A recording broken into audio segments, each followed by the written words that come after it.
Assalamualaikum warahmatullahi wabarakatuh. Salam sejahtera buat kita semua. Selamat bergabung kembali pada channel Supriyono Berbagi. Untuk kali ini akan belajar dan berbagi mengenai analisis SWOT. Apa itu analisis SWOT? Bagaimana cara menganalisis SWOT yang ada dalam diri kita? Kemudian langkah-langkah yang harus dilakukan apa? Bagaimana menyusun strategi untuk bisa diimplementasikan mulai sekarang hingga 5 tahun ke depan. Untuk lebih jelasnya, ikuti video ini sampai selesai. Selamat mengikuti.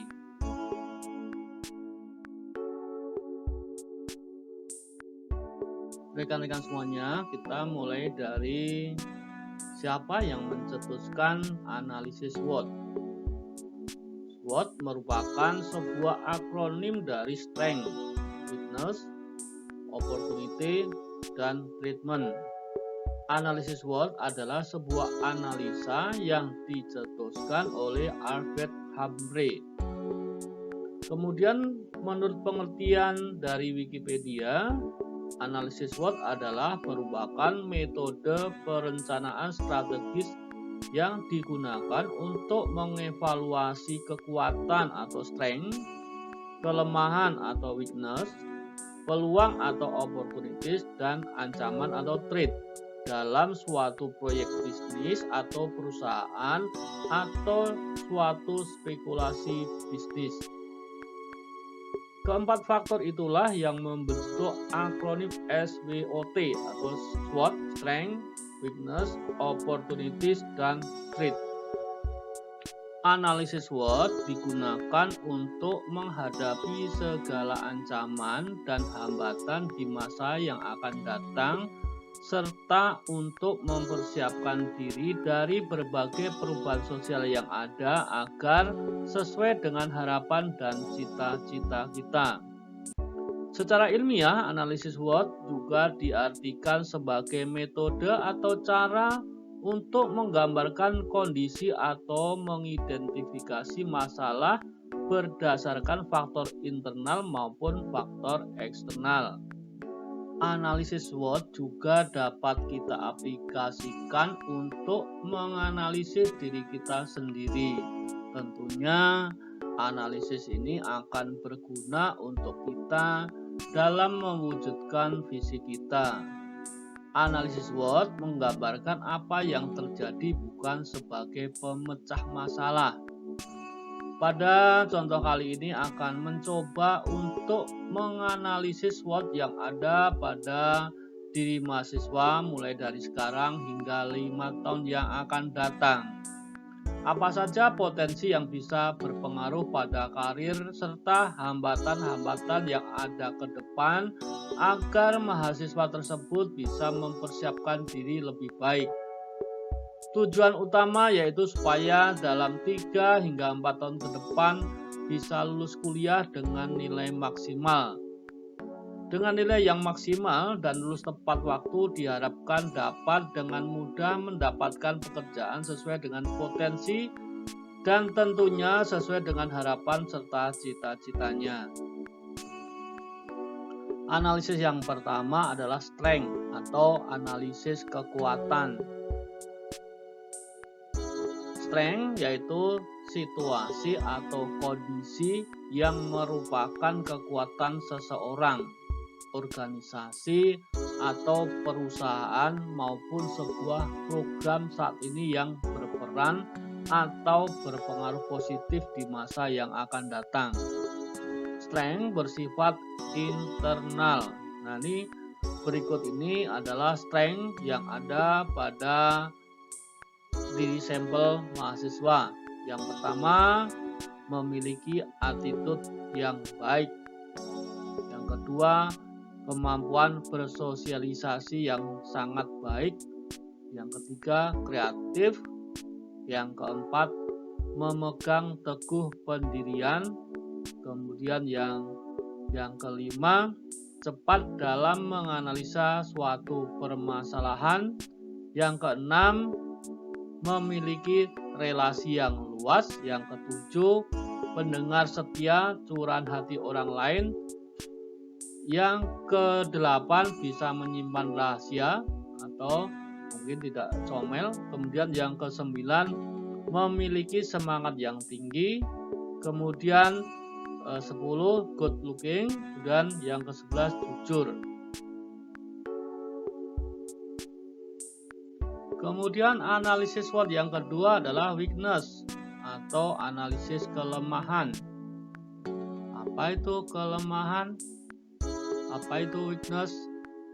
Weakness merupakan situasi atau kondisi yang merupakan kelemahan seseorang atau organisasi atau perusahaan maupun sebuah program saat ini yang bisa berpengaruh negatif di masa yang akan datang. Weakness bersifat internal juga. Berikut contoh kelemahan-kelemahan dari sampel mahasiswa, antara lain lemah dalam mengatur keuangan, kurang suka membaca, susah mengatur waktu dengan baik, ceroboh, pelupa, mood yang gampang berubah, terkadang merasa pesimis dan tak percaya diri.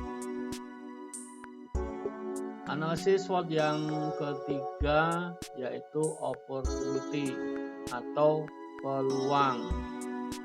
Apa itu peluang atau opportunity? Yaitu situasi atau kondisi peluang atau kesempatan yang berkembang di masa datang yang terjadi di luar diri sendiri, organisasi, atau sebuah program. Opportunity bersifat eksternal. Ini berikut merupakan opportunity yang dimiliki sampel atau mahasiswa. Yang pertama, mengikuti kegiatan sosial keagamaan yang dapat membantu dalam mata kuliahnya. Kemudian memiliki jaringan untuk berbagi ilmu.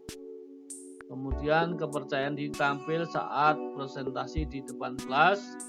Kemudian memiliki teman-teman yang unggul dalam berbagai macam skill. Selanjutnya, analisis SWOT yang keempat atau terakhir yaitu threat atau ancaman.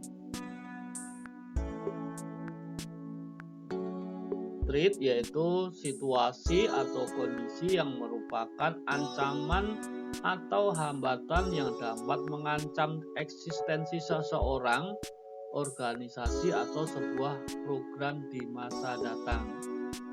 Threat bersifat eksternal. Ini contoh hambatan-hambatan. Antara lain, lulusan perguruan tinggi lain yang lebih terkenal atau bonafit. Kemudian meningkatnya persaingan di antara lulusan sarjana. Kemudian lebih banyak tenaga kerja yang berpengalaman. Ancaman selanjutnya yaitu banyak tugas kuliah yang dirasa sangat sulit dan banyak. Kemudian selanjutnya bingung untuk memilih pekerjaan yang tepat.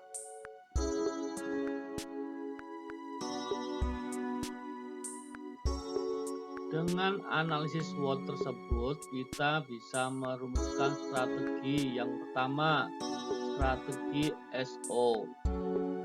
Dengan mengembangkan suatu strategi dalam memanfaatkan kekuatan atau S untuk memanfaatkan peluang atau O yang ada, antara lain mempertahankan prestasi sehingga lulus dengan nilai yang baik secara kuantitas dan seimbang dengan kualitas.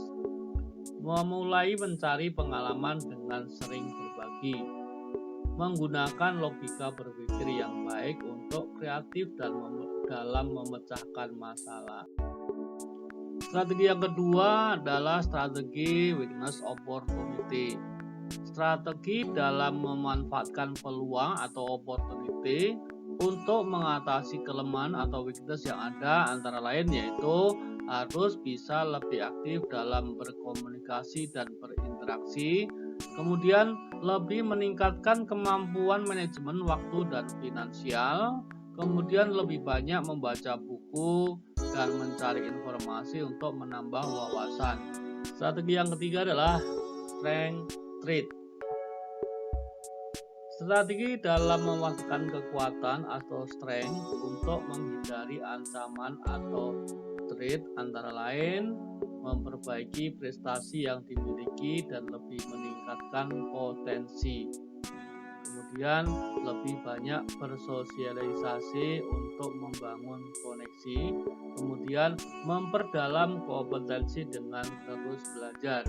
Strategi yang terakhir adalah weakness trade. Strategi dalam mengurangi kelemahan atau weakness dan menghindari ancaman atau threat antara lain sering membaca untuk menambah wawasan, kemudian sering bersosialisasi untuk memperluas jaringan. Kemudian bagaimana cara menyusun langkah implementasi strategi mulai sekarang hingga 5 tahun mendatang. Yang pertama adalah strategi 1 tahun ke depan, yaitu fokus kuliah, mengejar IPK harus lebih besar 3,2. Kemudian mengerjakan tugas baik mungkin, dapat membagi waktu dengan baik, mengikuti banyak kegiatan di dalam maupun di luar kampus, kemudian belajar untuk bertanggung jawab pada diri sendiri. Strategi implementasi yang kedua yaitu strategi 2-3 tahun ke depan, yaitu fokus kuliah, mengejar IPK maksimal, lulus kuliah tepat waktu, memperbanyak relasi di luar maupun di dalam, bekerja dengan baik, melakukan kegiatan-kegiatan positif, disiplin waktu, dan magang di tempat yang sesuai dengan kemampuan. Strategi yang terakhir yaitu 4-5 tahun ke depan, yaitu lulus kuliah dengan IPK maksimal, mendapat pekerjaan yang mapan, memiliki kehidupan yang mapan, sukses dalam mengajar. Sampai di sini materi tentang analisis SWOT. Semoga bermanfaat. Kurang lebihnya mohon maaf. Assalamualaikum warahmatullahi wabarakatuh.